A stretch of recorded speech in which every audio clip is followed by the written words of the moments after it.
संतप्त मानस शांत हों, जिनके गुणों के गान में अधमान महान जिंदगी।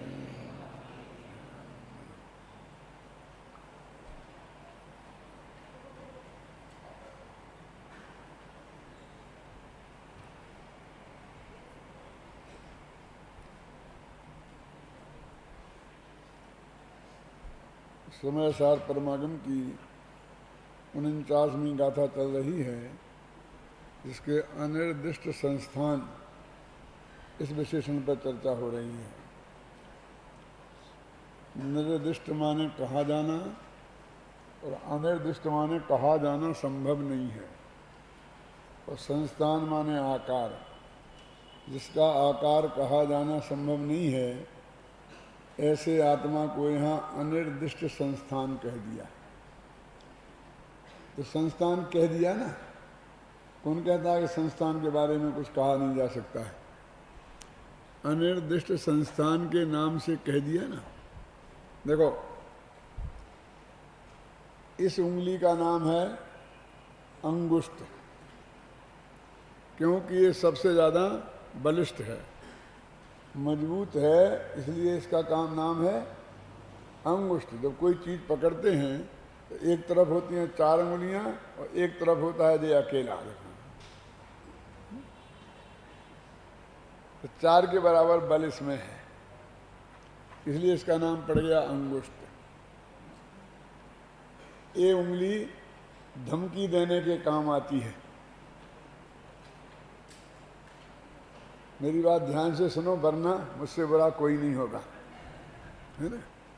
इसलिए इसका नाम रख दिया तर्जनी। तर्जनी माने धमकी देना वाली। तर्जना माने होता धमकी देना। ये 5 उंगलियों के बीच में है, इसलिए इसका नाम रख दिया मध्यमा। ये सबसे छोटी है, इसलिए इसका नाम रख दिया कनिष्ठा। कनिष्ठा माने सबसे छोटी। अब इसका क्या करें? इसके लिए कोई नाम नहीं मिला, इसलिए कह दिया ये बिना नाम की अंगुली।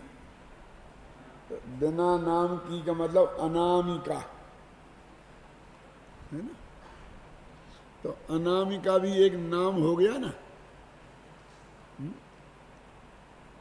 ऐसे ही संस्था कोई आकार नहीं बता सकते हैं, तो कह दिया भगवान आत्मा का कैसा आकार है कि कहा नहीं जाता ऐसा आकार है।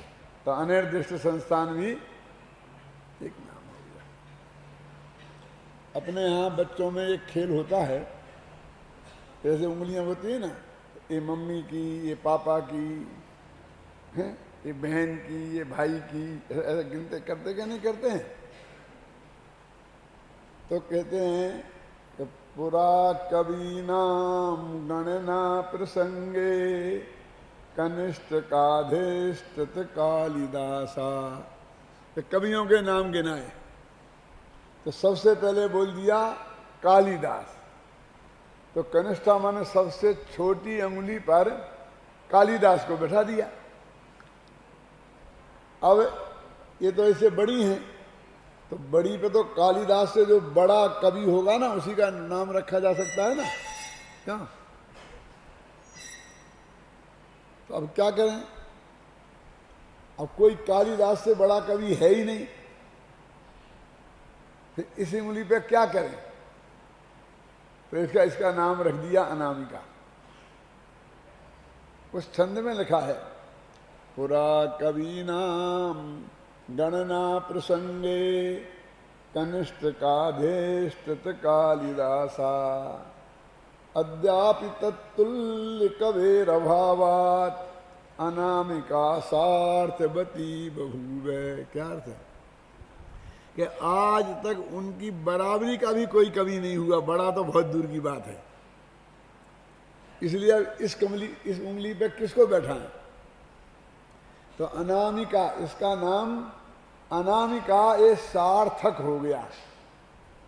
अद्यापि तत्तुल्य कबीर अभावात, आज भी उनके बराबरी का कोई कवि नहीं है। तो अनामिका सार्थवती बभूवे, ये अनामिका नाम की जो उंगली है उसका नाम सार्थक हो गया। अभी तक तो निरर्थक था, कल्पना की है उनने। क्या देखते कोई नाम ही नहीं है, निरर्थक है, किसी काम ही नहीं आती है। क्यों? ये धमकी देने के काम आती है, ये सबसे ज्यादा अंगूठा दिखाने के काम आती है। पुराने जमाने में अंगूठा दिखाना और आज के जमाने का अंगूठा दिखाने का अर्थ एकदम बदल गया है। पुराने जमाने में तो जैसे किसी को कुछ नहीं देना हो ना, कर्जा लिया था और नहीं दिया तो कहते उसने अंगूठा दिखा दिया, कुतक का दिखा दिया, कुतक का बोलते हैं। और आज ऐसा बताते हैं तो बहुत खुशी का और उसका अर्थ होता है प्रसन्नता का होता है, समझे ना। जिससे हम बहुत प्रसन्न होते हैं उसे अंगूठा दिखाते हैं।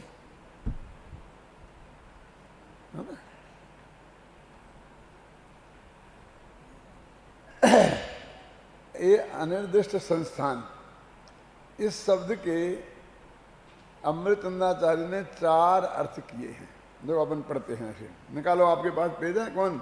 समय सार अनुशीलन।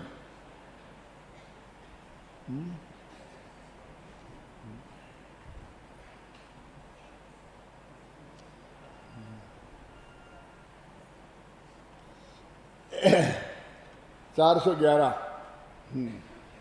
अब अनिर्दिष्ट संस्थान विशेषण पर विचार करते हैं। निर्दिष्ट माने कहा जाना और संस्थान माने आकार। जिसके आकार के बारे में कुछ भी कहा जाना संभव नहीं हो उसे अनिर्दिष्ट संस्थान कहते हैं। यह असंख्यात प्रदेशी भगवान आत्मा संसारावस्था में जिस शरीर में रहता है उसी के आकार में परिणमित हो जाता है। आत्मा का कोई आकार तो सुनिश्चित है नहीं, इस कारण उसके आकार के बारे में यही कहा गया है कि वह निश्चय से असंख्यात प्रदेशी है और व्यवहार से स्वदेह प्रमाण है। अतः निश्चय से उसके आकार के बारे में कुछ भी कहा जाना संभव नहीं है। यही कारण है कि उसे यहाँ अनिर्दिष्ट संस्थान कहा गया है। पहले ही दिन कह दिया था हर एक के पास ये किताब रखना ही है। तो वे क्यों, जब निकालते हैं तब क्यों दी जाती हैं? इतनी सब किताबें यहाँ उपलब्ध हैं, हर एक को उठा करके अपने हाथ में लेके रखना ही है, समझे ना।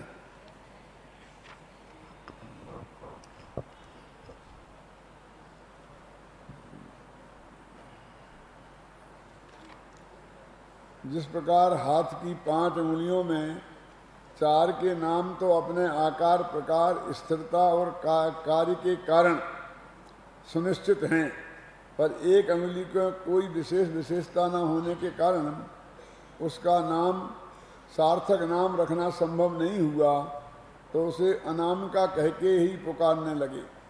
अनामिका माने बिना नाम की, बिना नाम की, यह भी तो एक नाम हो गया। अंगूठे को बलिष्ठ होने से अंगुष्ठ कहते हैं। उसके पास की अंगुली को धमकी देने के काम में आने से तर्जनी कहते हैं। बीच की अंगुली को बीच में होने के कारण मध्यमा कहते हैं और अंतिम अंगुली सबसे छोटी होने के कारण कनिष्ठा कही जाती है। पर कनिष्ठा के पास की अंगुली को क्या कहें, कुछ समझ में नहीं आया तो उसे अनामिका ही कहने लगे। इसी प्रकार जिसके मौलिक आकार के बारे में कुछ कहना संभव न हो उसे अनिर्दिष्ट संस्थान कहते हैं। आत्मा के पारमार्थिक आकार के बारे में कुछ कहना संभव नहीं है, अतः उसे यहाँ अनिर्दिष्ट संस्थान कहा गया है। इतनी चर्चा अपन ने अभी की। ये उंगली भी किसी काम आती तो है, तिलक लगाने के काम आती है, साथिया बनाने के काम आती है। ये बताने का भाव मुझे ये आया कि बहुत से लोग जब यहाँ स्टेज पर साथिया बनवाते हैं ना तो इस उंगली से बनाते हैं। ये तो सही नहीं है, ये तो धमकाने वाली उंगली है। तुम धमका रहे क्या किसी को? क्या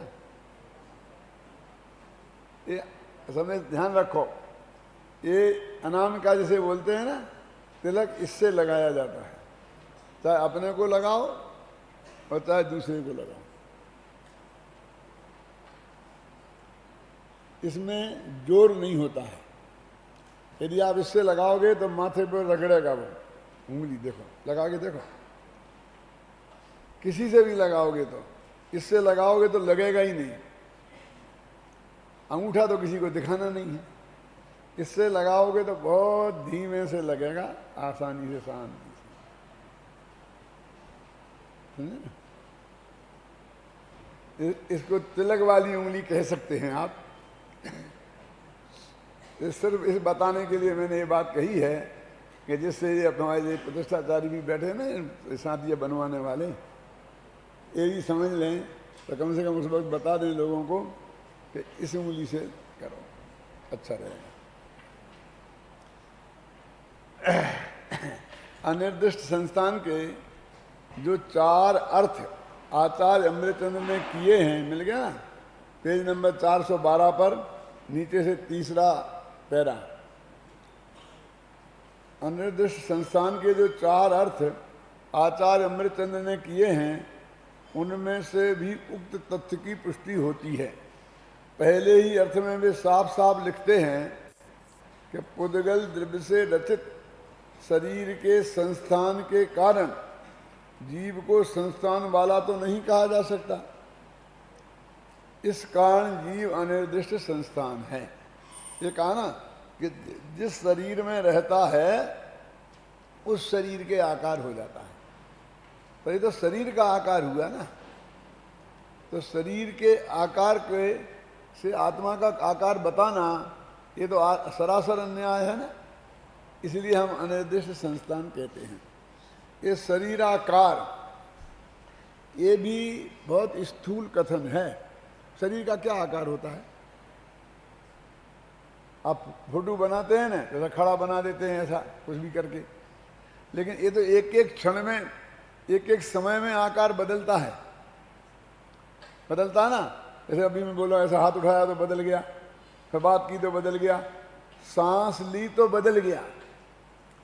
सांस लेते हैं तो पेट आगे को आ जाता है, निकालते हैं तो पीछे को चला जाता है, तो आकार बदल गया ना।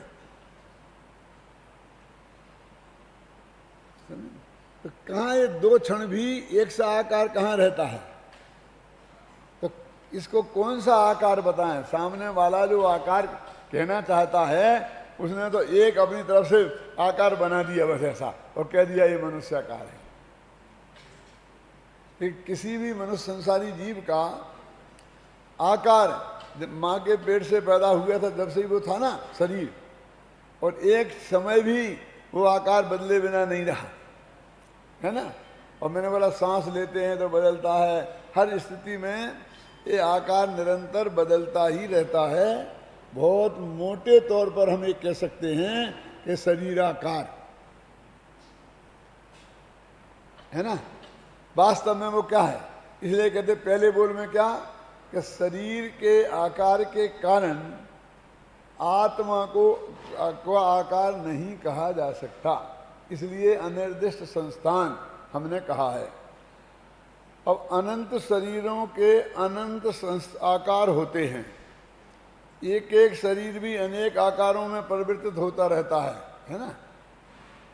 अतः उनके आधार पर आत्मा के सुनिश्चित आकार को कहना संभव नहीं है। देह के अनियत संस्थानों के आधार पर असंख्य प्रदेशी नियत संस्थान वाले आत्मा के संस्थान को कहना संभव नहीं है।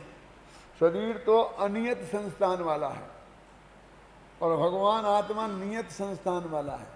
क्यों? असंख्यात प्रदेशी ये नियत है ना, और शरीर को थोड़ी असंख्यात प्रदेशी है। अनंत प्रदेशी हो जाए, फिर असंख्य प्रदेशी हो जाए, कभी छोटा हो जाए, बड़ा हो जाए, कई हो जाए ना। अतः आत्मा को अनिर्दिष्ट संस्थान कहा गया है। यह अनिर्दिष्ट संस्थान का आचार्य अमृतचंद्र कृत दूसरा अर्थ है। दोनों शरीर से ही संबंधित हो गए, है ना। शरीर के आकार से हम आत्मा के आकार को बोलते हैं ना, तो दोनों ये हुए शरीर से ही संबंधित हो गए। देखो तीसरे अर्थ में यह बताया गया है कि संस्थान नामक नाम कर्म का विपाक तो पुद्गल में ही होता है, शरीर में ही होता है, अतः उसके कारण भी आत्मा को किसी आकार वाला नहीं कहा जा सकता, अतः अनिर्दिष्ट संस्थान है। पहले दो वेल हुए कौन से? आहारक, बैक्टीरियक, तेजस, कारमान शरीर के आधार पर, औदारिक, समझिए ना। और तीसरा किसके आधार पर हुआ? कारमान शरीर के आधार पर, कि कर्म के उदय, एक 148 प्रकृतियां हैं ना, उनमें एक संस्थान नामक प्रकृति भी है। एक क्या है? 6 है ना, वज्र वृषभ नाराज, उस संज्ञा ने संस्थान है ना, सम चतुर्थ संस्थान। तो कहते उस कर्म के उदय से आत्मा को संस्थान वाला नहीं कहा जा सकता, क्योंकि उसका उदय पुद्गल में होता है, क्योंकि वे पुद्गल विपाकी प्रकृतियां हैं। ये तो आप समझते होंगे पुद्गल विपाकी प्रकृतियां क्या होती हैं। अब तो अपना करुणानियोग का अभ्यास काफी चलता है ना। कुछ कर्म की प्रकृतियों का फल सिर्फ पुद्गल में आता है, खासकर आघाती कर्म की। कुछ कर्म की प्रकृतियों का फल जीव में ही आता है, घातिया कर्मों की, जैसे मोह है, राग द्वेष हुआ तो मोहिनी कर्म का उदय, ज्ञानामणि कर्म का उदय तो आत्मा में आएगा जी। और फिर जैसे शरीर काला होना, गोरा होना, सुस्वर होना, दुस्वर होना, ये सारी प्रकृतियां जो है ना घातिया कर्मों की, ये सब पुद्गल विपाकी हैं। कुछ क्षेत्र विपाकी होती हैं, जैसे कि मनुष्य आयु का उदय मध्यलोक में ही आएगा, नरकायु का उदय अधोलोक में ही आएगा, क्षेत्र से बंधित है ना। ऐसा नहीं है कि हमें ऊपर रहे स्वर्ग में और नरकायु का उदय हो जाए। ऐसे अलग अलग है कुछ, लेकिन वो बहुत थोड़ी थोड़ी होंगी। लेकिन यहाँ तो असली बात यह है कि ये जो हैं इस शरीर से संबंधित जितनी प्रकृतियां हैं ये सब पुद्गल विपाकी हैं, नाम कर्म की प्रकृतियां जिसे बोलते हैं ना। तो कहते हैं इनका फल पुद्गल में आता है, इसलिए उससे आत्मा के आकार को कहना संभव नहीं है। तो ये शरीरों संबंधी, पांचों शरीर संबंधी, शरीर के संबंध से आकार को संस्थान वाला नहीं कहा जा सकता। अब वो अंत में एक जो आचार्य लेते हैं ज्ञेय ज्ञायक संबंध, वो ये कहते हैं कि बहुत संस्थानों को जानता है। देखो क्या लिखा, चौथे अर्थ में यह स्पष्ट किया गया है कि लोक में विभिन्न आकारों वाली अनेक वस्तुएं हैं, यद्यपि यह भगवान आत्मा उन्हें जानता है, पर उनसे इसका कोई मिलाप नहीं है, अतः यह अनिर्दिष्ट संस्थान है। उनके आकार से इसका आकार नहीं। अपन बोलते हैं ना ज्ञान जो है वो ज्ञेय आकार बदलता है, इसका अर्थ थोड़ा सा बारीकी में जाना पड़ेगा। ज्ञेयाकार और ज्ञानाकार का क्या अर्थ है, शायद पहले कई दफे बताया होगा, लेकिन फिर एक दफे स्पष्ट करता हूं। ये वास्तव में दो चीजें नहीं हैं, एक ही चीज के दो नाम हैं, दो अपेक्षाओं से। जैसे उसी महिला को माँ कहते हैं बेटे की अपेक्षा, और भांजे की अपेक्षा मामी कहते हैं। महिलाएं दो नहीं हैं, ऐसे ही जे आकार दो नहीं है। ज्ञेयों की तरफ से उसे ज्ञेयाकार कहते हैं और ज्ञान की तरफ से उसे ज्ञानाकार कहते हैं। अब क्यों देखो दर्पण का उदाहरण से समझ लो कि दर्पण में के सामने मोर खड़ा है और दर्पण में मोर का आकार बना। अब वो मोर का जो आकार है दर्पण में, और उसे अपन दर्पण का मोर नाम देते हैं, है ना, क्योंकि वो ये मोर तो अलग है और दर्पण में दिख रहा वो अलग है। तो वो दर्पण वाला मोर दर्पण की पर्याय है कि मोर की।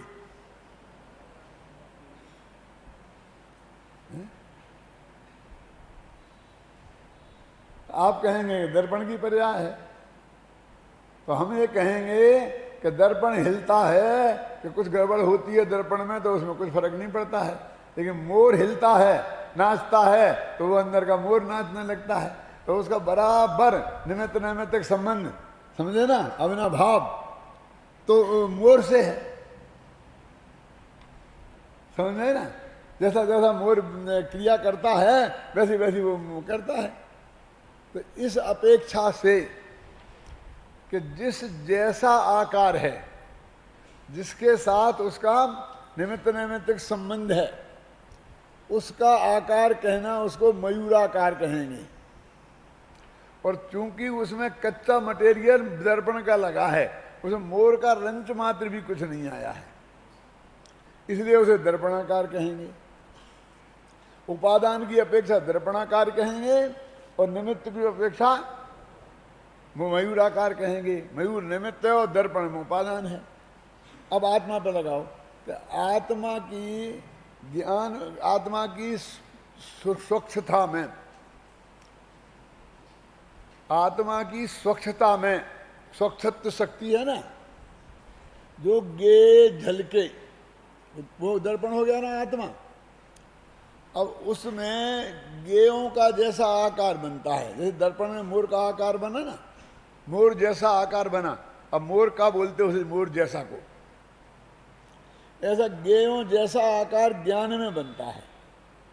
तो ज्ञान में कच्चा मटेरियल ज्ञान का लगा है, इसलिए उसी को बोलते हैं ज्ञानाकार। और उसका निमित्त नैमित्तिक संबंध, जैसे गे में परिवर्तन होता है ऐसे उसमें परिवर्तन होता है, इसलिए उसे बोलते हैं गेयाकार। इसलिए बहुत से लोग कहते हैं ना, आपको सुना होगा कि आत्मा पर को कहाँ जानता, उसने तो अपनी ज्ञान पर्याय को ही जाना, क्योंकि उसके ज्ञान पर्याय में जो गे झलका और वो ज्ञान का ही आकार था, इसलिए। और उसी को गे का आकार कहते हैं, तो गेयों को जाना। ये अंतर में ये झगड़ा है बस खत्म, गेयाकार और ज्ञानाकार का।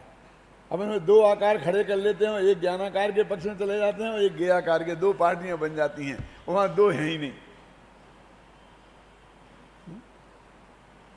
अब आगम में तो दोनों ही अपेक्षाएं हैं। अब मैं आपसे पूछता हूं, लोक में जो प्रचलित व्यवहार है वो मयूराकार के बारे में है कि दर्पणाकार है? उसे कोई दर्पणाकार कहता है? दर्पणाकार कहने में सबसे बड़ी तकलीफ ये है कि उसके जो आकार बदलेंगे उन सब का एक नाम दर्पणाकार ही पड़ेगा। अब मोर हट गया और गधा आ गया, तो आप ये जो अंतर आ गया मोर और गधे का, वो दर्पणाकार करने से हम कैसे व्यक्त करेंगे? समझ में ना? भैया कहना तो भाषा है ना, और समझाना हमारा उद्देश्य है। ये बात समझ में आई ना?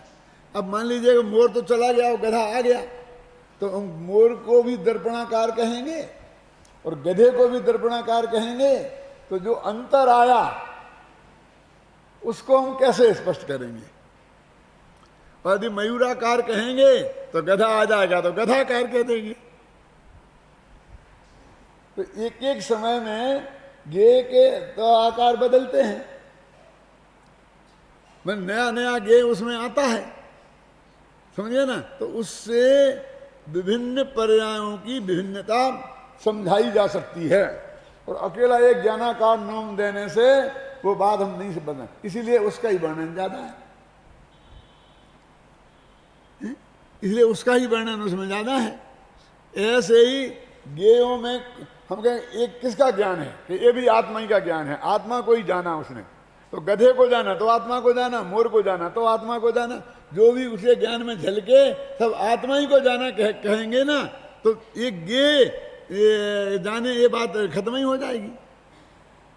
और फिर 6 द्रव्य में 5 द्रव्य तो नहीं जानने वाले द्रव्य, तो वे जाने ही नहीं जाएंगे, तो फिर ये भगवान की वाणी झूठी हो जाएगी। भगवान कहते 6 द्रव्य हैं, भगवान ने कहा जाने, तो उनकी ज्ञान की पर्याय कोई जाने में समझे, तो उसको भी जानना कहते हैं भाई साहब। जैसे अगले ज्ञान में सीधा झलके उसी का नाम जानना नहीं है, आगम पढ़ के जानना भी जानना है ना, गुरु के मुख से जानना भी जानना है नहीं, अखबार में पढ़ के जानना भी जानना है कि नहीं? ऐसे ही वो ज्ञान पर्याय हमारे ज्ञान पर्याय में झलका गे, उसको भी गेयों का जानना ही कहते हैं। और वो इतना सम्यक है कि उसमें रंच मात्र फर्क नहीं है। माना भगवान के ज्ञान दर्पण में झलके तो उनने बताए तो वैसे ही हैं, ऐसा नहीं कि वो तो गेहूं का तो ज्ञान है ही नहीं, वो तो अज्ञान आत्मा का है। तो ऐसा यदि अकेला मानेंगे तो वैष्णव वेदांत दर्शन में एक चिद विवर्त वाला सिद्धांत है ना, कि सारा जगत चिद विवर्त है, ये कुछ है ही नहीं पुद्गल फुद्गल, ये सब हमारे ज्ञान की ही रचना है, हमारे ज्ञान की रचना। हम जो देख रहे हैं ना, ये तुम लोग कोई हो ही नहीं, पर हमारे ज्ञान ने ऐसी पर्यायें बना ली और हमको ऐसा दिखने लग गया कि इतने लोग बैठे हैं। ऐसा एक अंत हो जाएगा। यहाँ इतने लड़के थे, इतने आदमी थे, इसे ज्ञानाकार कहेंगे, हर एक को ज्ञानाकार ही कहेंगे। हमने आत्मा को ही जाना कि हॉल में कितने लोग थे, कि एक हमारा आत्मा, हमारे जानने में तो कोई आया था। तो ये संख्या नहीं बताई जा सकेगी, बोलिए। तो उसको ज्ञेयाकार कितना अधिक जिनवाणी में कहा गया होगा और हमें कहना पड़ेगा, और हम आप उस पर चौकड़ी लगा करके ज्ञेयाकार होता ही नहीं ज्ञान, हमेशा ज्ञानीकार होता है, ख्याल में आई ना, ऐसा कह करके और उसको उड़ाते हैं। तो हम कितना बड़े व्यवहार का लोप करते हैं, कल्पना की नहीं है। फिर तुम बोल कैसे रहे, हमारी समझ में नहीं आता। बनारसी दास ने, शायद बनारसी दास की लिखी पूजन है वो,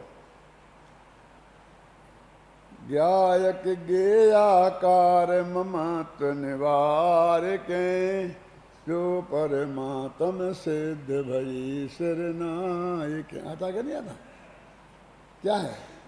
तब बहुत लोगों को इसका अर्थ समझ में नहीं आता, अच्छे से विद्वानों को, कि ये क्या होता है ज्ञेयाकार ममत्व निवार के। तो उन्होंने ज्ञेयाकार था ना, सुधार दिया। सुधारने की आदत लोगों को बहुत है। क्या? तो ज्ञायक के आकार कर दिया, ज्ञायक के आकार ममत्व निवार के, और सब पढ़ने लगे ठाट से। एक विद्वान का मैं नाम नहीं बताता हूं, तो दूसरों की पूजनों में बहुत सुधार करते हैं, मैंने सुधार देखे, धीरे उन्हें अपनी भी कहने लगते। तो मैंने उन्हें समझाया कि ये सब स्पष्ट दो कविता कम से कम दो की नहीं होती। किताब में हम दो लेखक का नाम लिख दें, क्यों? क्यों मत बड़ा किताब में मैं अपना नाम भी लिख दूँ, बड़े दादा का नाम भी लिख दूँ, दो लेखक एक साथ चलते हैं। जैसे दो बाप एक साथ नहीं होते किसी के, ऐसे दो लेखक भी नहीं होते किताब के। और पद्य में तो हो ही नहीं सकते। दोहा तुलसी का होगा कि रहीम का होगा, तुलसी और रहीम दोनों का एक दोहा हो, ऐसा तो हो नहीं सकता। भ्रम फैल जाए वो अलग बात है। तो मैंने कहा कि आपको इतना तीव्र विकल्प आता है तो आप नई क्यों नहीं बना देते पूजा, कौन रोकता है आपको?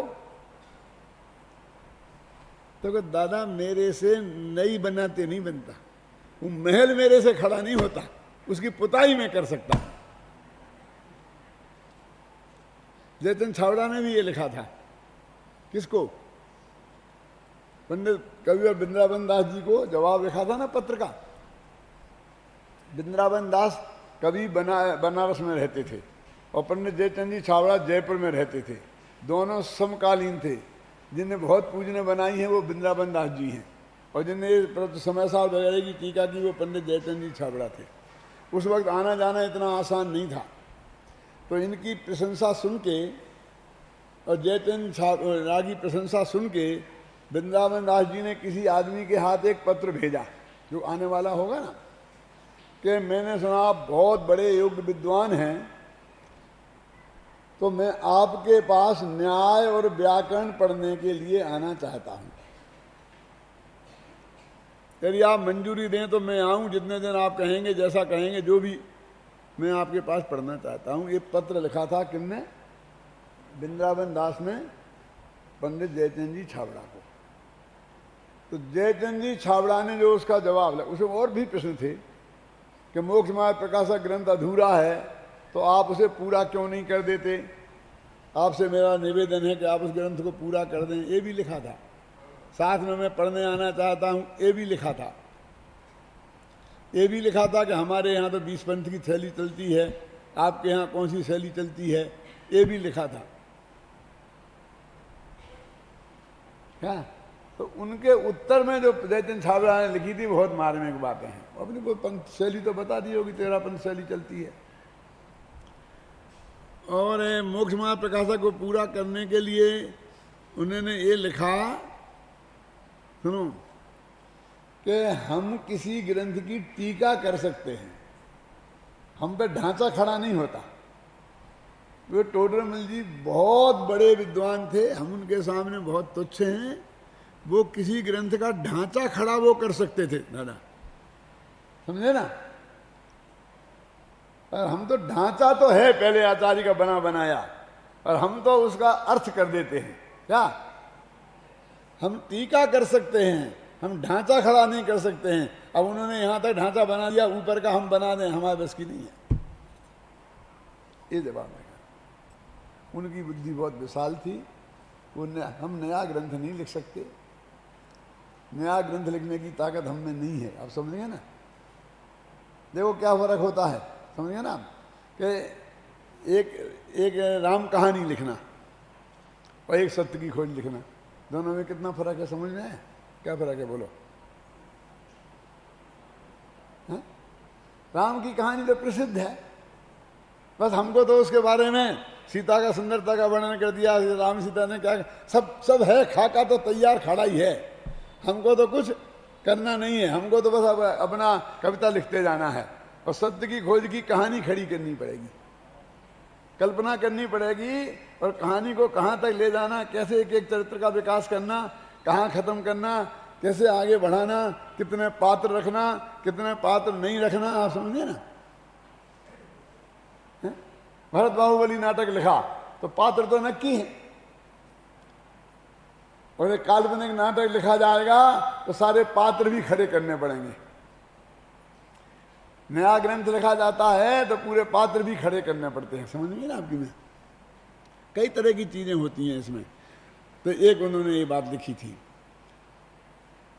इसलिए भाई वो जो बात है वो कहते हम वो नहीं है, हम खड़ा नहीं कर सकते। और दूसरे प्रश्न का उत्तर क्या लिखा था, कौन सा था, कि हम न्याय और व्याकरण पढ़ने के लिए तुम्हारे पास आना चाहते हैं। तो उन्होंने लगा न्याय और व्याकरण पढ़ाने वाले ब्राह्मण पंडित बनारस में जयपुर से ज्यादा हैं, तो आप किसी ब्राह्मण पंडित से वहीं पढ़ लो। यदि कोई अध्यात्म पढ़ना हो तो आप आओ, हम जब तैयार हैं पढ़ाने के लिए। समझे ना, जयपुर न्याय व्याकरण पढ़ाने की जगह नहीं है, अध्यात्म पढ़ाने की जगह है। जयपुर की प्रसिद्धि पुराने जमाने से भी उन्होंने ये लिखा था उनको, न्याय व्याकरण पढ़ने के लिए मेरे पास क्या को आते, अपना समय खराब करोगे और मेरा समय खराब करोगे। ऐसा नहीं कि मुझे न्याय व्याकरण आता नहीं है, लेकिन वो पढ़ाने में मैं अपना समय और शक्ति खर्च नहीं करना चाहता हूं। हैं, कोई अध्यात्म शास्त्र पढ़ने का विकल्प हो तो अवश्य पधारो, है ना।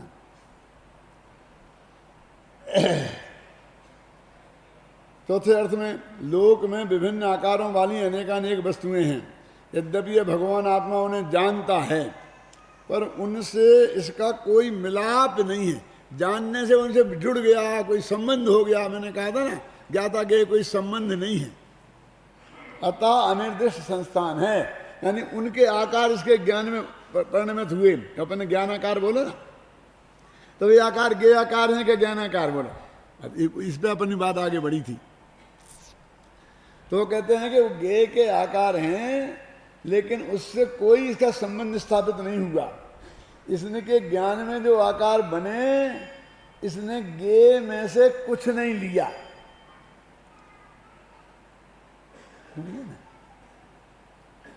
ऐसी बात है ना, पुराने जमाने में कोई चित्रकार चित्र बनाता था तो जिसका बनाता था वो सामने उसे बैठक देनी पड़ती थी।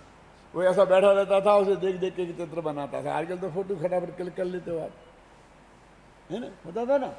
तो वो कहते हैं कि उसने उसमें से क्या लिया। जैसे वो स्याही में से कलम को बोरता है, ऐसा कभी उसके माथे पर से कुछ लगाता है। इतना दूर बैठा रहता है, उसे टच भी नहीं करता है, सिर्फ देखता है। क्यों? तो ऐसे ही भगवान आत्मा ने कहा ये कुछ जानता ही है, इससे अलावा कोई संबंध नहीं है। इसलिए उस ज्ञ की वजह से ज्ञान के आकार को ज्ञानाकार कह देना ये सही नहीं है।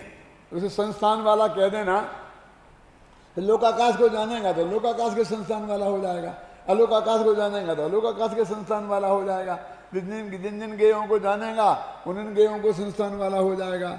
इसलिए भी उसे संस्थान वाला नहीं कहा जा सकता। इस तरह वो अनिर्दिष्ट संस्थान है।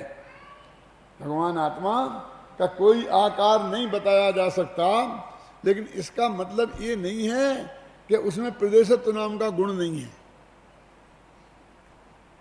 प्रदेशत्व गुण किसे कहते हैं?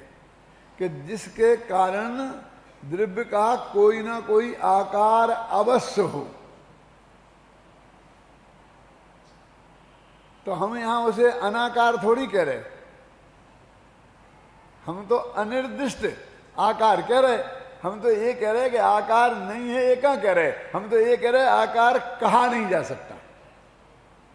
अब सुनो, एक होता है निराकार, एक होता है अनाकार, एक होता है अनिर्दिष्टाकार। और तीनों के अर्थ समझो। नास्ति आकारा यस्मिन् सा अनाकारा, निर्गतो आकारा यस्मिन् सा निराकारा। और जिस में आकार है ही नहीं उसे बोलते हैं अनाकार। समझ गए ना? जिसमें आकार था पहले और अब निकल गया है उसे बोलते हैं निराकार। और जिसके आकार को कहा नहीं जा सकता है उसे बोलते हैं अनिर्दिष्टाकार। समझ गया? तो आत्मा है अनाकार और सिद्ध भगवान है निराकार। क्या अंतर हुआ? कि आत्मा का आकार नहीं है सिद्ध भगवान आत्मा में, प्रदेशत्व तो है ना, उसकी बात नहीं है। ये पुद्गल संबंधी आकार आत्मा में नहीं है, इस अपेक्षा उसे कहते हैं अनाकार। सुनो, आकार है और कहा नहीं जा सकता, इस अपेक्षा कहते हैं अनिर्दिष्टाकार। और पहले था संसार अवस्था में, जब तो शरीर का संयोग था। अब शरीर का संयोग नहीं रहा तो शरीर के संयोग वाला आकार निकल गया है, इसलिए बोलते हैं निराकार। अनंत भगवान निराकार नहीं है, समझे? सिद्ध भगवान निराकार हैं। क्यों? इसलिए सिद्ध भगवान की मूर्ति नहीं हो सकती, होती नहीं है। क्यों? कि निराकार की क्या मूर्ति बनाओगे? हम तो आकार बना रहे हैं ना। अनंत भगवान का आकार अनंत अवस्था में जैसे थे, तो हमने क्या किया, बीच में पोला पोला रख करके और पोले को सिद्ध भगवान बना दिया। तो पोले में भी कोई आकार दिखा के नहीं दिखा वो अनाकार को कहां बता पाया है? किसी ने कह दिया जिनका चिन्ह नहीं हो वे सिद्ध भगवान है। क्योंकि इसको इतनी तीव्र इच्छा है कि सबकी पंच परमेष्ठी की मूर्ति चाहिए इसे। उन्होंने तो सिर्फ अरहंत परमेष्ठी की बताई, और वो भी तीर्थंकर अरहंतों की शांति, आचार्यों की भी नहीं, उपाध्यायों की भी नहीं, साधुओं की भी नहीं, सिद्धों की भी नहीं, बाकी के अरहंतों की भी नहीं। क्या? मुख्यतः सिर्फ तीर्थंकर अरहंतों की है। लेकिन अब सब रास्ते खुल गए, अब जो हो गए पूज रहे हैं, अब कौन कहे? अब कहे तो मरे, किन किन से झगड़ा मोल ले गए। तो सब बढ़िया है, सब पूछते, हम भी पूछते, तुम भी पूछो, चलो। लेकिन बात यह है ना कि मूर्ति की मूर्ति होगी ना, मूर्तिमान किसी भी अपेक्षा से तो मूर्तिमान हो ना, तो ही तो मूर्ति होगी ना। वो किसी भी अपेक्षा से मूर्तिमान है ही नहीं सिद्ध भगवान। सर्व था मूर्ति है, तो उनकी मूर्ति का क्या काम? तो इस तरह से अपन ने अनिर्दिष्ट संस्थान का अर्थ किया। अब कल आगे का जो बोल आएगा उसकी चर्चा अपन करेंगे।